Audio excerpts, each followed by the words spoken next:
Welcome back rockets. अगर आप 18 century से 2030 में 2030 से 8 लाख साल बाद और उसके बाद कई करोड़ों साल बाद के टाइमलाइन को देखना चाहते हो तो ये मूवी आपके लिए। यहाँ पर आप देखोगे कि फ्यूचर में हमारी दुनिया कैसी है। तो चलिए शुरू करते हैं। मूवी की शुरुआत में हमारा हीरो अलेक्जेंडर पूरे बोर्ड को फॉर्मूला से भर रहा होता है। अलेक्जेंडर कोलंबिया यूनिवर्सिटी में applied mechanics and engineering department का एसोसिएट प्रोफेसर है। वो रिसर्च एंड साइंस में काफी इंटरेस्टेड होता है, लेकिन उसके इस इंटरेस्ट को उस कॉलेज का डीन कभी नहीं समझ पाता और उसे कोई नई रिसर्च करने के लिए भी अलाउ नहीं करता। अलेक्जेंडर सभी लोगों की तरह न रहकर सबसे अलग सोच रखने वाला इंसान बनना चाहता है और इसलिए जब ठंड होती है तो सभी लोग एक ही टाइप की हैट पहनते हैं, तो वो उस हैट को नहीं पहनता ताकि वो सबसे अलग दिखे। और अब उसके कॉलेज का समय भी खत्म हो जाता है, लेकिन उसको कोई अंदाजा भी नहीं होता और वो वहीं रुका रहता है। तब उसका फ्रेंड डेविड उसके पास आकर कहता है कि तुम्हें तो अपने लवर से मिलना था ना आज, तो अब तो कॉलेज का टाइम खत्म हो गया है, तुम यहाँ क्या कर रहे हो? तुम्हें अपने लवर से नहीं मिलना क्या? फिर वो भाग भाग कर अपने घर में पहुंचता है और तब उसके घर की हाउसकीपर मिसेस वॉचिट उसे एडवाइस देती है, तुम्हारे इस कोट में तो कई चॉक्स के पीस गिरे हैं, कम से कम इसको तो चेंज करके जाओ। अब इसके घर पे भी देखिए कि इसने काफी सारे प्रोजेक्ट्स किए हुए हैं। हम आज जो इलेक्ट्रिक ब्रश यूज करते हैं, ये भाई साहब ने 18 सेंचुरी में उसको यूज कर लिया है। फिर वो एक नए कोट को पहनकर मिसेस वॉचिट और डेविड को बाय कहकर चला जाता है। फिर वो एक बॉक्स को भी अपने साथ लेकर जाता है। असल में वो अपने लवर को उससे शादी करने के लिए आज प्रपोज करने वाला है, इसलिए वो एंगेजमेंट रिंग को अपने साथ लेकर जाता है। और जाते समय रास्ते में वो स्टीम से चलने वाली एक गाड़ी को देखकर बिल्कुल ही चौंक जाता है और उसको देखते हुए वहीं 5 मिनट तक खड़े रहता है। अब क्योंकि उसे साइंस में इंटरेस्ट है और क्योंकि उसने अब तक सिर्फ घोड़े गाड़ी को देखा होता है, इसलिए वो उस स्टीम इंजन को देखकर रुक जाता है और बड़ा ही ध्यान दे रहा होता है। और न जाने किसी वजह से वो अपनी लवर के लिए फूल खरीदना भूल जाता है और वो भागकर उसकी लवर इमा से मिलने जाता है। वहाँ इमा मजे से आइस स्केटिंग कर रही होती है और अलेक्जेंडर उससे अकेले में बातें करने के लिए उसको बुलाता है और उसके साथ चलते समय उससे बातें करके किसी तरह उसको प्रपोज भी कर देता है और वो भी उस प्रपोजल से बहुत खुश होकर उससे शादी करने के लिए तुरंत राजी हो जाती है। फिर वो एक ब्लू कलर्ड मून स्टोन लगाई हुई रिंग को निकालता है और उसके फिंगर में पहनाता है। इससे इमा बहुत ही ज्यादा खुश होती है। उसी समय झाड़ियों के पीछे से एक आदमी आता है और उसके पास गन भी होती है। असल में वो एक चोर है जो लवर्स को पकड़कर उनसे चीजें चोरी करता है और उससे डरकर अलेक्जेंडर अपना पर्स, लेदर ग्लव्स जैसी चीजों को उसको दे देता है। लेकिन उस चोर के लिए ये सब चीजें काफी नहीं होती और वो अब उस एंगेजमेंट रिंग की मांग कर रहा होता है और इमा उसको देने से साफ इनकार करती है, लेकिन वो चोर उससे जबरदस्ती निकालने की कोशिश करता है और तब अलेक्जेंडर बीच में आकर उसको रोकने की कोशिश करता है और तीनों के बीच थोड़ी लड़ाई हो जाती है। और फिर इस लड़ाई में एक्सीडेंटली उस चोर की बंदूक चलती है और उसकी बुलेट सीधे इमा पर लग जाती है और ये देखकर वो चोर वहां से भाग जाता है। और फिर बहुत खून निकलने के बाद इमा उसकी रिंग पहनकर अलेक्जेंडर की गोद में मर जाती है। अब इस इंसिडेंट के 4 साल बाद की साइंस को दिखाते हैं। अलेक्जेंडर इमा की यादों को मिटा नहीं पाता और वो देवदास की तरह घूमता फिरता है। अब 4 साल से वो घर से बाहर ही नहीं निकला होता है और उसके फ्रेंड डेविड से भी नहीं मिलता। वो घर में ही बैठकर कोई कैलकुलेशन कर रहा होता है और तो और उसे एक बोर्ड कम पड़ने पर वो चेस बोर्ड लगाकर सीढ़ी में चढ़कर कैलकुलेशन लिखता है। और फिर इसके इस पागलपन से तंग आकर डेविड खुद ही मिलने उसको वहां आता है। अब डेविड कहता है, इमा एक एक्सीडेंट से मर गई थी और तुम बेकार में खुद को ब्लेम कर रहे हो। उसकी मौत की वजह तुम नहीं बल्कि वो चोर है और ऐसे कन्विंस करने की उसको कोशिश करता है। लेकिन इस बात को अलेक्जेंडर भूल नहीं पाता और बीते हुए कल को भुलाने के लिए वो काफी कुछ ट्राई कर रहा होता है। फिर वो डेविड से कहता है कि तुम मुझे सिर्फ 1 हफ्ते का वक्त दो, मैं फिर खुद तुमसे मिलने आऊंगा और इस तरह झूठ कहकर वो उसको भेज देता है। असल में वो 4 साल से घर में बैठकर एक टाइम मशीन को इन्वेंट करने की कोशिश करने में लगा है, यानी वो एक टाइम मशीन बनाकर पास्ट में जाना चाहता है और उस इंसिडेंट को बदलना चाहता है। फिर फाइनली वो एक टाइम मशीन को बना ही देता है और इसी खुशी में वो अच्छे से तैयार भी हो जाता है। फिर उस टाइम मशीन पर इमा की फोटो वाली लॉकेट को लगाकर उसे स्टार्ट करता है। और अब अगले सीन में दिखाते हैं कि 4 साल पहले वो इंसिडेंट जहां हुआ था उसी जगह पर वो खड़ा होता है। वो इमा को यहाँ वहां ढूंढता है और इमा खुद ही उसके पास आ जाती है और वो पूछती है, क्या बात है, आज तो तुम जल्दी कैसे आ गए? और अलेक्जेंडर उसे जिंदा देखने की खुशी में उसको देखते रह जाता है। क्या तुम मेरे लिए फूल लेकर नहीं आए? ऐसा इमा के पूछने पर वो पब्लिक में उसे किस करने लगता है और उसको हग भी करता है। फिर वो कहता है कि मुझे तुमसे कुछ जरूरी बातें करनी है और एक घोड़ा गाड़ी में बैठकर एक क्राउडेड प्लेस में जाकर रुकता है, क्योंकि वो पिछली बार की तरह अकेले में रहकर उस इंसिडेंट को नहीं दोहराना चाहता। सिटी स्ट्रीट में उतरते ही स्ट्रीम गाड़ी उन्हें क्रॉस करती है और इस टाइम अलेक्जेंडर उस गाड़ी को देखकर सरप्राइज नहीं होता, क्योंकि वो पहले भी देख चुका है। वो इमा के साथ गुजरने वाले हर एक पल को इम्पोर्टेंट समझता है और फिर उससे कहता है कि तुम अब सेफली घर जाओ, मैं रात में आकर तुमसे मिलूंगा। और तब इमा उसे फिर से कहती है कि मुझे फूल चाहिए और वो फूल लेने के लिए एक शॉप में जाता है और उसके फ्लावर शॉप में जाते ही वहाँ स्टीम गाड़ी रोड पर अजीब तरीके से चलने लगती है और तब उसके सामने से पास होने वाले घोड़ा गाड़ी के दोनों ही घोड़े उस स्टीम व्हीकल की आवाज से डरकर उछलने लगते हैं और फिर वो घोड़ा गाड़ी रोड साइड पर खड़ी इमा पर गिर जाती है और दुर्भाग्य से इमा फिर मर जाती है।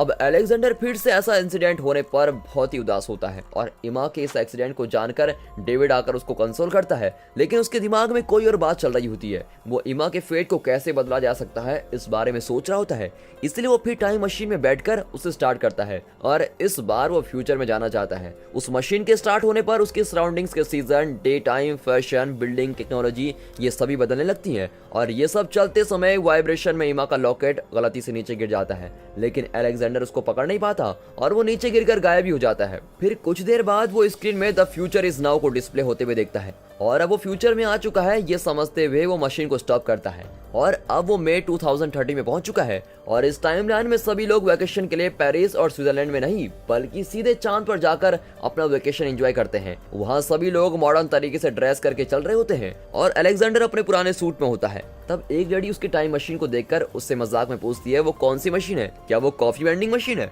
फिर वो आगे चलकर एक पब्लिक लाइब्रेरी में जाता है और उस लाइब्रेरी में कई स्कूल्स के बच्चे भी नजर आते हैं। उन बच्चों के हाथ में कोई नोटबुक और पेन नहीं होता बल्कि उनके पास एक ट्रांसपेरेंट गैजेट होता है जो कि माइक्रो स्कैनर है और इस तरह के बड़े साइज के काफी माइक्रो स्कैनर्स पूरे लाइब्रेरी में रखे होते हैं और उनमें से वॉक्स नाम का एक वर्चुअल लाइब्रेरी असिस्टेंट होता है जो पूरी लाइब्रेरी को हैंडल करता है। वो अलेक्जेंडर से बातें करने लगता है। उसमें लाइब्रेरी में होने वाले बुक्स की सारी डिटेल्स होती हैं और उससे कोई सवाल किए जाने पर उन बुक्स में से इन्फॉर्मेशन पढ़कर वॉक्स बता सकता है। और अब अलेक्जेंडर उस आर्टिफिशियल इंटेलिजेंस वाले वॉक्स को देखकर बिल्कुल ही चौंक जाता है और उससे टाइम ट्रेवल के बारे में पूछता है। वो पूछता है कि किस वजह से मैं पास्ट के इंसिडेंट्स को बदल नहीं पाया। तब वॉक्स कहता है कि कोई अपने पास्ट को नहीं बदल सकता और इसीलिए जो हो चुका है उसको कभी भी बदला नहीं जा सकता। फिर वो टाइम मशीन पर लिखी हुई कोई बुक को पढ़ना चाहता है लेकिन वहाँ प्रैक्टिकली कुछ नहीं मिलता और अलेक्जेंडर ने 18th सेंचुरी में टाइम मशीन से रिलेटेड एक बुक लिखी होती है। उसकी लिखी हुई बुक भी उस लाइब्रेरी में होती है और उस बुक में ऑथर का टाइम पीरियड 18th सेंचुरी की डेट से 1903 तक मेंशन किया होता है, यानी 1903 में जब अलेक्जेंडर टाइम मशीन में बैठा था तब से उसको किसी ने नहीं देखा। अब टाइम मशीन पर और किसी ने भी बुक नहीं लिखी होती है और ये पता चलने पर वो समझ लेता है कि 2023 तक टाइम मशीन को सिर्फ उसी ने बनाया है। अब उसके डाउट को क्लियर करने के लिए वो फिर से टाइम मशीन में बैठकर 7 साल आगे चला जाता है, यानी कि अब वो 2037 में आ जाता है और तब देखते हैं कि पूरी न्यूयॉर्क सिटी बर्बाद हो रही है और रास्ते पर भी कोई इंसान नहीं दिखता और किसी को देखते ही पुलिस उनको अरेस्ट करके लेके जाती है। अब असल में हुआ ये होता है कि धरती पर जगह कम पड़ने से लोगों ने चांद पर जाकर घर बना लिए हैं और वहां रहना शुरू कर दिया है और कई सारी बिल्डिंग्स बढ़ने से चांद में कोई प्रॉब्लम हो जाती है और चांद 2 भागों में सेपरेट होने लगता है और इसके कारण चांद का वेट चेंज हो जाता है जिसकी वजह से उसका रोटेशनल ऑर्बिट भी चेंज हो जाता है और इससे वो धरती के रोटेशनल ऑर्बिट में आकर क्लैश होने लगता है और इससे धीरे धीरे धरती भी डैमेज हो जाती है और उस चांद को 2 हिस्सों में सेपरेट होते हुए देखकर अलेक्जेंडर तुरंत अपनी टाइम मशीन में जाकर बैठ जाता है और तब वहां अर्थक्वेक होने के कारण टाइम मशीन हिलने लगती है और इससे अलेक्जेंडर के सर पर चोट भी आ जाती है और गलती से उसका हाथ मशीन के गियर को आगे पुश करता है और टाइम मशीन स्टार्ट होकर फ्यूचर में जाती रहती है और अब वो कई सेंचुरीज पार करके आगे चला गया होता है और तब दिखाते हैं कि इस धरती पे सारे इंसान नष्ट हो गए होते हैं और सभी टेक्नोलॉजी भी गायब हो जाती है और हमारी धरती एक सूखी बंजर भूमि बनी रहती है। फिर बारिश आती है और उससे नदी बनकर बहने लगती और फिर घास फूस आती है। फिर इस धरती के एक बड़े जंगल को बदलते हुए देखते हैं। फिर अलेक्जेंडर भी होश में आता है और उस मशीन को स्टॉप करता है। अब इतने समय मशीन चलने से वो अब साल 8 लाख में आ चुका होता है और उसकी चेस्ट पर चोट लगने से वो बेहोश होकर वही मशीन पर गिर जाता है। अब कुछ देर बाद दिखाते हैं कि एक लड़की उसको अपने घर में ले जाकर ट्रीटमेंट दे रही होती है। इतने सालों बाद भी इस धरती पर इंसान रहते हैं। फिर जब वो ठीक होकर आंखें खोलकर देखता है तब वो एक लकड़ी के बनाए घर में होता है, लेकिन वो सभी घर जमीन पर ना होकर नदी के साइड्स में होने वाले चट्टानों पर होते हैं और वो बैम्बू स्टिक्स पर बनाए गए होते हैं और वहाँ के सभी लोग ट्रेवल करने के लिए बोट का इस्तेमाल करते हैं और वहाँ रहने वाले लोग भी वनवासी की तरह लगते हैं और उनकी भाषा भी नहीं होती और उन लोगों में से सिर्फ मारा नाम की एक लड़की ही इंग्लिश बोलना जानती है और ये वही है जिसने अलेक्जेंडर को बचाया होता है। अब बाकी के सभी लोग लेक्स नाम की लैंग्वेज में बातें करते हैं और वे सब अलेक्जेंडर को नहीं जानते, इसलिए वे एक दूसरे से कहते हैं कि इसको नदी में फेंक दे या नहीं। तब अलेक्जेंडर मारा से कहता है कि मैं एक टाइम मशीन के प्रयोग से फ्यूचर में आया हूँ, लेकिन इस बात को बाकी के लोग को बताने से वो बिलीव नहीं करेंगे। ये सोचकर वो झूठ कहती है कि वो एक पागल इंसान है और इसे इसका नाम याद नहीं है और गांव के बारे में भी कुछ पता नहीं है। तब उस गांव का लीडर उसको घूरते हुए देखता है और बाकी के लोग उसको पागल समझकर छोड़ देते हैं और फिर अंधेरा होने लगता है। तब वहाँ के लोग अपने बोट्स को ऊपर उठाकर घरों के पास ही बांध कर रखते हैं और अब ये समझ में नहीं आता कि ये बोट को पानी में क्यों नहीं रख रहे हैं। अब अलेक्जेंडर मारा से बातें करता है और वहाँ के लोगों के बारे में जानता है। मारा उन लोगों को इंग्लिश सिखा रही होती है और वो लोग उसको इलोय कहकर बुलाते हैं। मारा का एक छोटा भाई भी होता है जिसका नाम कैलन है और उसको भी इंग्लिश आती है। अब उस टाइमलाइन में इंग्लिश सबसे पुरानी लैंग्वेज होती है और बाकी के सारे लैंग्वेजेस मिट गई हैं। फिर मारा कहती है कि उसके पेरेंट्स यहाँ पर नहीं है और वो कहीं और चले गए हैं। अब उससे बातें करते समय वो आसमान में देखता है, तब चांद टुकड़ों में टूटकर आसमान में फैला हुआ नजर आता है। फिर वो मारा से पूछता है कि आप लोग अपनी बोट्स को ऊपर उठाकर क्यों रखते हो, क्या यहाँ पर भी चोरी होती है? तब मारा कहती है कि हम तो चोरी शब्द को जानते ही नहीं है, यहाँ चोरी कोई नहीं करता, लेकिन एक सेफ्टी के लिए हम ऐसा करते हैं। अब उस रात अलेक्जेंडर को कोई डरावना सपना आता है और उसी समय मारा के भाई को भी कुछ ऐसा ही सपना आता है और वो उठकर मोरलोक करके चिल्लाने लगता है और तब मारा आकर उसको किसी तरह दिलासा देती है। फिर अलेक्जेंडर देखता है कि हैंगर में लगे हुए अलेक्जेंडर की वॉच वहां से गायब है। फिर वो मारा से पूछता है कि मोरलोक का क्या मतलब है, वो ऐसा क्यों चिल्ला रहा था? तब वो बस इतना कहती है कि वो कोई बुरा सपना था, लगता है वो कोई बात छुपा रही है। अब अगले दिन सुबह वो दोनों एक जगह पर जाते हैं।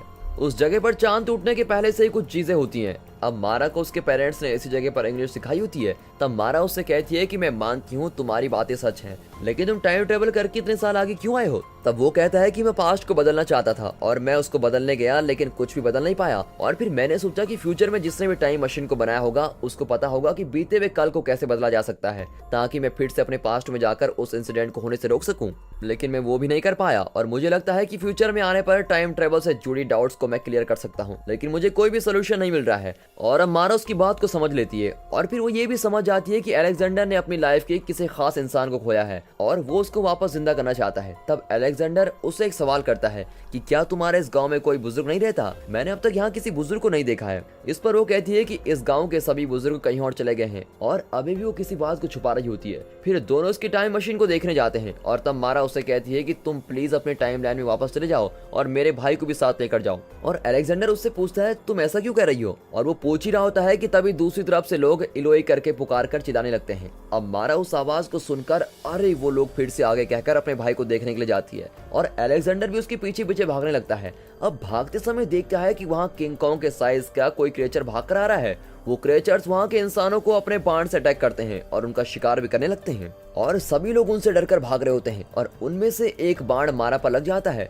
मारा एस्केप होने की कोशिश करती है लेकिन मिट्टी से काफी सारे क्रिएचर्स उठकर बाहर आते हैं और जिन लोगों को बाण से अटैक किया जाता है उन्हें वो स्मेल करके एक रस्सी में बांधकर खींचते हुए जमीन के अंदर लेके जाते हैं। अब असल में इनसे डरकर वो लोग जल्दी अपने घरों में लौट जाते हैं और अपनी बोट को भी ऊपर बांध कर रख लेते हैं। ये क्रिएचर जमीन के अंदर से अटैक करने आते हैं, इसलिए वहाँ के लोग ऊंचे पहाड़ों पर अपने घरों को बांध कर रखते हैं और शायद इन्हीं क्रिएचर्स ने मारा के पेरेंट्स पर अटैक किया होता है। और अब वहाँ कैलन भी उनका शिकार हो जाता है और उसके पैर पर भी बाण लग जाता है और उसे अलेक्जेंडर बचाने जाता है और वो उस क्रिएचर के साथ फाइट करता है। अब वो क्रिएचर इसको फॉलो करता है और वो भागकर एक बैम्बू पर चढ़कर ऊपर जाने की कोशिश करता है, लेकिन वो क्रिएचर उसका पीछा नहीं छोड़ता और वो उसको खींचकर नीचे गिरा देता है। अब अलेक्जेंडर पास जाता है और तब कैलन उसके पास आकर आग दिखाकर भाग जाता है। तब दूर से उस शिकार को खत्म करने के लिए एक सैनिक की गूंज सुनाई देती है और वो सुनते ही सभी क्रिएचर्स फिर से जमीन के अंदर चले जाते हैं और जाते समय वो मारा को भी साथ लेकर जाते हैं और वहाँ के लोग ये सब होते हुए देखते रह जाते हैं। लगता है ये लोग उनसे लड़कर थक गए हैं और उस गांव का लीडर कहता है कि जिन्हें भी वो क्रिएचर्स ले गए हैं उनका अंतिम संस्कार करके हम अपना काम कंटिन्यू करेंगे। अब वो कहता है कि ये सब उनका रूटीन हो गया है और यहाँ ऐसा ही चलता रहता है, लेकिन अलेक्जेंडर ऐसा नहीं होने देता और वो मारा को बचाने के लिए कैलन को साथ लेकर वहां से चला जाता है। अब रात में कैलन उसे एक अंडरग्राउंड रास्ते में लेकर जाता है और वहाँ एक बड़े साइज का मेटल बॉल पड़ा होता है। अलेक्जेंडर सोचता है कि इसे मैंने पहले कहीं नहीं देखा। फिर उसे याद आता है कि यही वो पुरानी पब्लिक लाइब्रेरी है और यही उस आर्टिफिशियल इंटेलिजेंस वॉक्स की कोर मेमोरी है। वर्ल्ड के सारे आर्टिफिशियल इंटेलिजेंस प्रोग्राम नष्ट हो जाते हैं और अब यही बचा होता है जो कि आखिरी प्रोग्राम भी है और इसमें 8 लाख सालों की इन्फॉर्मेशन स्टोर रहती है। अब वॉक्स कहता है कि 8 लाख सालों तक इस धरती के सारे लोग इंसान हुआ करते थे और फिर उसके बाद कई डिजास्टर्स हुए, जिसके बाद इंसानों का कुल अब 2 हिस्सों में सेपरेट हो गया है। एक तो है नॉर्मल इंसान और दूसरे हैं कैनिबल, यानी जो इंसानों को खाने वाले क्रिएचर्स हैं। यानी एक तरफ से वो क्रिएचर्स भी इंसान ही है और इस तरह से वॉक्स इन कहानी को कह रहा होता है। वो कहता है कि जमीन के ऊपर रहने वाले लोगों को इलोई कहते हैं और जमीन के अंदर रहने वाले उन क्रिएचर्स को मोरलॉक कहते हैं और उन मोरलॉक से बचकर आए हुए किसी इलोई ने ही ये सारी इन्फॉर्मेशन वॉक्स को दी होती है। मोरलॉक्स बड़े खतरनाक होते हैं और उनका काम यही होता है कि इलोइस को मारना। इतना ही नहीं बल्कि मोरलॉक्स इलोई को सपने में भी आकर उनको डराते हैं। फिर वॉक्स कहता है कि ये मोरलॉक्स एक फोर्ट में रहते हैं और वो फोर्ट ईस्ट डायरेक्शन में है। अब अलेक्जेंडर कैलन को लेकर वॉक्स की कई भी डायरेक्शन में जाने लगता है। अब थोड़ी दूर चलने पर अलेक्जेंडर को उसके सपने में आई हुई केव याद आती है और तब वो कैलन को विलेज में वापस जाने के लिए कहता है और वो अकेले उस खड्डे में उतर जाता है। नीचे से काफी सारे बैट्स झुंड में आकर उस पर अटैक करते हैं और वो उनको पार करके जाता है। तब वो किसी मशीन को चलते हुए देखता है और फिर उस मशीन के रास्ते से ही वो अंदर चला जाता है और वहाँ पर कई मॉर्लॉक्स लेबर जैसा काम कर रहे होते हैं। फिर थोड़ी दूर जाने पर वहाँ इलोइस के कपड़ों के गड्ढे रखे होते हैं। शायद इसी जगह पर वो कसाई की तरह इंसानों को काटने का काम करते हैं और वहाँ के खून को देखते ही वो डरकर पास वाले खड्डे में गिर जाता है और वो जाकर पानी में गिर जाता है जहाँ काफी सारे स्केलेटन्स होते हैं और एक क्रीचर्स उसे वहाँ देख लेता है और उसके सर को पकड़कर दूसरे रूम में भेज देता है और वहीं पर मारा को एक पिंजरे के अंदर लॉक करके रखा होता है और उसके सामने सफेद बालों वाला एक इंसान बैठा होता है और वही है मॉर्लॉक्स का राजा उबर।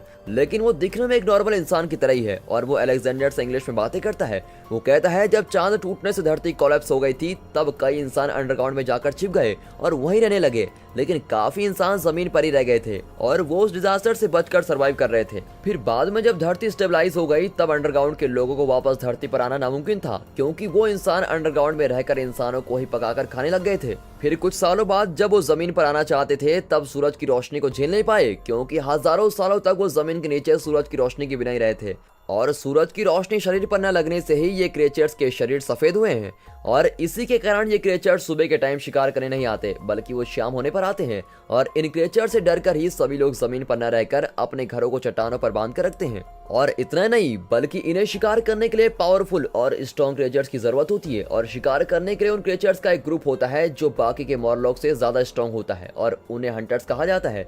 मॉर्लॉक से खाने की जरूरतों के लिए हंटर्स का ग्रुप बनाया गया है और यही हंटर्स इलोई लोगों का शिकार करते हैं और उन्हें शिकार करने के अलावा और कोई काम नहीं आता। उन्हें नॉर्मल इंसानों की तरह बातें करना भी नहीं आता, लेकिन किसी कम्युनिकेशन के बिना ही यूबर उनके दिमाग में जाकर उनको कंट्रोल कर लेता है। यानी इन मॉर्लॉक्स को टेलीपैथी के जरिए कम्युनिकेट करके उनको कंट्रोल किया जा सकता है और इसी पावर होने से ये राजा बनकर मॉर्लॉक्स की दुनिया को रूल कर रहा है और ये राजा ही सबसे ज्यादा इंटेलिजेंट होता है क्योंकि इसी ने शिकार करने के लिए मॉर्लॉक्स की टीम बनाई होती है। अब अक्सर वो हंटर्स को जमीन पर शिकार करने के लिए भेजता है और वो लोग भी काफी इंसानों को लेकर आते हैं और उनमें से अगर लड़की आ जाए तो वो उसको अपने डिजायर के लिए रख लेता है। अब उबर्ट सिर्फ उन मॉर्लॉक्स के दिमाग को ही नहीं बल्कि किसी भी लिविंग बीइंग के दिमाग को A to Z पढ़ सकता है और इसी पावर से वो अब तक अलेक्जेंडर के दिमाग को पढ़ चुका होता है और उसे पता चल गया होता है कि वो एक टाइम मशीन के जरिए यहाँ आया है और उस टाइम मशीन के बारे में कई बातें जानने के लिए ही उसने अभी तक उसको जिंदा रखा होता है। फिर वो अपनी पावर को यूज करता है और अलेक्जेंडर के दिमाग में इमा जिंदा है ऐसी इमेजिनेशन क्रिएट करता है।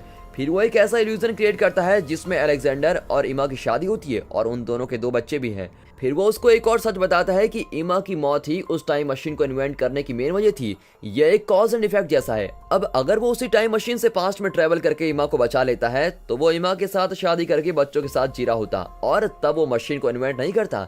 यानी इमा मरने से ही उसने टाइम मशीन को इन्वेंट किया था और अगर इमा जिंदा होती तो वो टाइम मशीन को नहीं बनाता और टाइम मशीन के ना होने पर वो यहाँ तक भी नहीं पहुँच पाता और अगर उसको यहाँ पहुँचना था तो इमा का मरना जरूरी था और यूबर इसी बात को समझाना चाहता है और इसे ही टेम्पोरल पैराडॉक्स कहा जाता है और लगता है कि टाइम मशीन के जरिए टाइम ट्रेवल करके यूबर से ही उसे ये इन्फॉर्मेशन मिलनी थी और यही उसका फ्यूचर था और इस फ्यूचर को सच करने के लिए ही वो इमा को जिंदा नहीं कर पाया। ये सभी बातें कहकर यूबर उसे कहता है कि तुम अब अपने टाइमलाइन में वापस लौट जाओ और वो उसके टाइम मशीन को लाकर उसके सामने खड़ा कर देता है। तब अलेक्जेंडर उस पर बैठकर कुछ सोचता है और यूबर से अपने वॉच को मांगता है। यूबर उसे उसकी वॉच देने के लिए उसके पास जाता है और उसको खींचकर अपनी टाइम मशीन पर बैठ जाता है। अब मशीन पास्ट में जाना शुरू हो जाती है और दोनों टाइम मशीन पर ही लड़ने लगते हैं और फिर यूबर अपनी नाइफ से उस पर अटैक करने की कोशिश करता है। फिर यूबर उसका गला घोटने लगता है और तब अलेक्जेंडर प्रेशर पंप को यूज करके उसके चेहरे की तरफ घुमा देता है और धुआं चेहरे पर आते ही यूबर लड़खड़ाकर मशीन के उस बबल से बाहर आ जाता है, लेकिन वो अलेक्जेंडर के गले को दबाकर रखता है और तब अलेक्जेंडर बड़ी मेहनत से गियर को फ्यूचर की तरफ पुश करता है और अब मशीन फ्यूचर में जाने लगती है। अब टाइम मशीन में ना होने से यूबर बूढ़ा होने लगता है और फिर वो मरकर स्केलेटन बनकर राख हो जाता है। फिर उससे बच जाने पर अलेक्जेंडर टाइम मशीन को रोक देता है और इतने समय में अलेक्जेंडर करीबन 7 करोड़ साल आगे आ चुका होता है और वो अपने सराउंडिंग्स में देखता है कि धरती एक नरक जैसी बन गई है और वो जहाँ भी देखता है वहाँ मॉर्लॉक्स के केव के अलावा कुछ नहीं होता। फिर वो समझ लेता है कि ये मॉर्लॉक्स इतने करोड़ों सालों तक भी जीवित हैं और इंसानों को मारकर खा चुके हैं और अब वो जमीन पर ही रहने लगे हैं। अब वो फिर से मशीन को पास्ट में ले जाकर मारा के टाइमलाइन में जाता है और मारा को उस पिंजरे से बाहर निकालता है। फिर वो अपनी गाड़ी को जानबूझकर टाइम मशीन के व्हील के बीच में फंसाकर उसे ऑन करता है। अब व्हील के बीच में वॉच फंसने से हमेशा की तरह उसमें बबल फॉर्म होता है और वो अजीब तरीके से घूम रहा होता है। फिर वो मारा को उस जगह से तुरंत बाहर लेके जाता है। उसी समय उनके पीछे आने वाले एक हंटर मॉर्लॉक उन पर हमला छोड़ देते हैं और इससे गुस्सा होकर मारा उस मॉर्लॉक को एक बड़े हथौड़े से जोर जोर से मारकर गिरा देती है। अब अलेक्जेंडर के सीन में बाण लगने से उसकी स्मेल से अंदर के सभी मॉर्लॉक उन्हें अटैक करने आते हैं। फिर वो दोनों उनसे बचने के लिए तेजी से भागने लगते हैं और फाइनली वो केव के एंड तक पहुंच जाते हैं। वो ऊपर चढ़ने लगते हैं और तब ऊपर उस गांव के लोग वहां वेट कर रहे होते हैं। लगता है कैरन ने उनको सब कुछ बता दिया होता है और यहाँ टाइम मशीन में इसने जो गड़बड़ की होती है उससे मशीन तेजी से घूम रही होती है। असल में उसने टाइम मशीन को एक बॉम्ब जैसा बना दिया होता है और उस जगह पर एक पावरफुल एनर्जी क्रिएट हो रही होती है।